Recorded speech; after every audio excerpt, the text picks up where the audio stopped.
Welcome to Crowe Corner with Business Solutions. And today, my special guest is Stuart Buglass, and he's going to speak to us about HR and retention.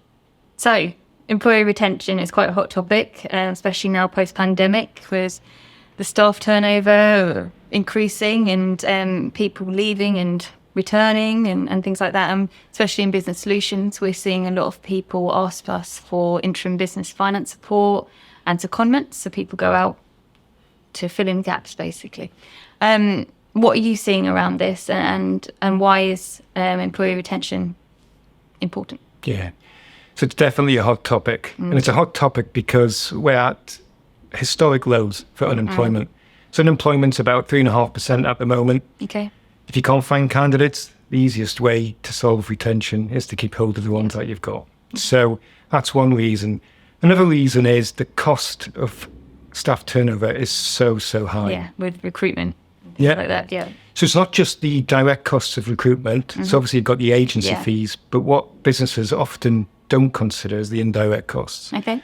So when you've got staff turnover, you've obviously got the absent employee. So it takes a while to actually fill the vacancy. So there's productivity costs there. But also the learning curve of the individual when they come in, the new employee, that can extend to, say, 3 to 6 months.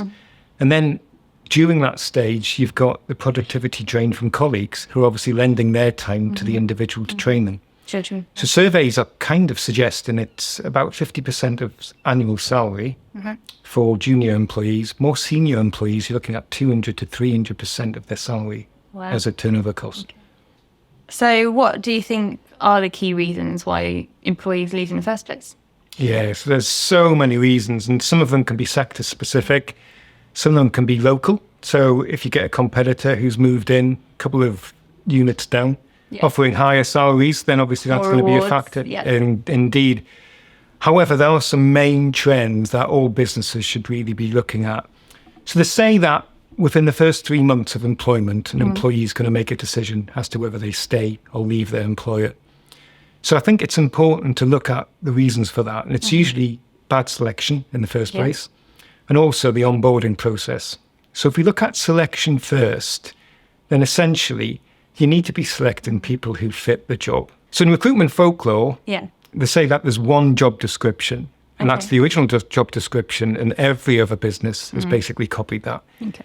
And I think there's a sense of truth in that, that if you look at your job descriptions, they all say the same things, attributes and skills that you don't really need.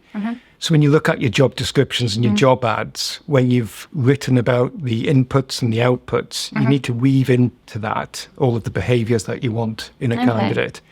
And I think a lot of businesses will spend far too much time on experience. So they'll be looking at experience that the candidate can bring to the employer, when essentially, in my experience, that could be baggage, as opposed to highlighting the behaviours that the business really needs. And if you get the behaviours right, then the job fit and the organisation fit will be better, and you've probably got a longer-term employee as a result. Yeah. Do you think that's part of the job role, or do you think that's part of when you do the interview process, for example? Is that really key, the interview process? Interview process is key, So you can do all of that. I think if you focus too much on experience during the interview process, you're kind of limiting your candidate pool as well, because a lot of very talented individuals don't have prior experience, but they may have really good behaviours that you want to have in your workplace. So you're missing out on people. Yeah, exactly. Yeah. So the other part is obviously the onboarding. Yes. So we mentioned that the first 3 months are critical. Yeah, and we see a lot of businesses who literally do not know what they're doing on onboarding. And I think what has kind of happened is a huge focus on orientation. So what they do is they sort of tech that up. So you're sitting with a laptop and you're going through staff manuals, health and safety, etc., at the expense of actually having interaction with the team. So I think if businesses can actually focus on making the individual productive, really productive, doing actual tasks as soon as they can, then they can engage with the team and they can feel a better fit with the organisation sooner. And I think it's critical to do that in that first 3 months. Okay. So I was seeing quite a lot of funny like TikToks and Instagram posts recently about the different generations, so millennials and Gen Z, and how everyone reacts differently to like 9 to 5 salaries and rewards. What are you seeing the difference in the market, and how you need to address the different generations differently?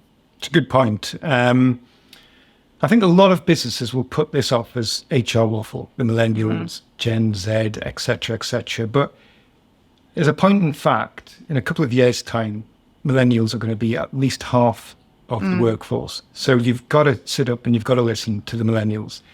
And the key point about a millennial is they don't just work for salary. So if you focus purely on salary as a way of retaining employees, it's likely going to fail. So millennials are very much focused on development opportunities and recognition. So you need to obviously play that into the way that you manage autonomy. Yeah. Although I suppose that is easier said than done, don't think. It is. People are set in their ways, and they've got a perception of what they think about what they would like, and think, oh, let's portray that, or they're going to like that. So it's trying to make sure you're aware that that's not necessarily the case. It is. You just got to look at it differently. So where you've got jobs, and usually all jobs have been engineered around tasks, you've got to try and instill a sense of purpose into the role, because millennials will look at your journey as a business and they want to see where they fit into that journey and where they can actually enhance their position within that framework and what the next step is for them as well. And their career development. Yeah, exactly. So you want to give them the bigger picture. You want to see or give them a route on their career and what the next step is. That next step doesn't have to be vertical. So a lot of businesses make the mistake that everything's all about progression and promotion. Up the ladder. When it could be horizontal. And if you do that, then the likelihood is giving individuals opportunities possibly to explore roles horizontally within the organisation. Different experiences. Go different places, meet different people. And they're going to be there for longer. But it also, it solves a succession issue as well, in that if you skill people up for the next job, be it horizontal or vertical, you've got somebody who can fill a vacancy. And if you fill vacancies higher up, the vacancy kind of drops down. Thanks, Stuart. So do you have any other final thoughts about employee retention? Yeah, so you can look at retention in another way. So people tend to look at why people leave, but you can flip it. So why do people stay? And psychologists will look at change, and people obviously are reticent to make a move because they fear change. And it all comes down to the unknowns. So if you look at a new role, you'll have your job spec, you'll have your offer, salary will be in there, benefits will be in there. So they're the knowns. The unknowns are you going to get on with them? Are you going to feel like you're going to make them? Exactly. Are you going to get on with your colleagues? If you get on with your colleagues in your current job, then that's a big jump for a lot of people. And a lot of people will put off going to a new job purely because of that. So I think as a business, if you can instill in your working environment a means of getting people to socially interact and obviously build and forge really strong relationships with their like colleagues. A family. Exactly. Then that can help them stick with you because that deter them from looking elsewhere. Yeah, exactly. I think a good point on that is there's a lot of remote working and agile working at the moment. And I think the danger is that you dilute this social interaction between employees. So you need to relook at your agile working policies, remote working policies, and just make sure that there is within there a means for people to actually get together. I mean, a lot of places are going virtually 100% now. So what about those? And it is a danger. And the issue with that is it's attractive as well. So it can help with retention because obviously people want that work-life balance. But by the same token, it can be contra to that because you need that social interaction as well. Thank you, Stuart. It's been a great episode. We've discussed about employee retention, onboarding. So thank you. Thank you. And we'll look forward to seeing you next time.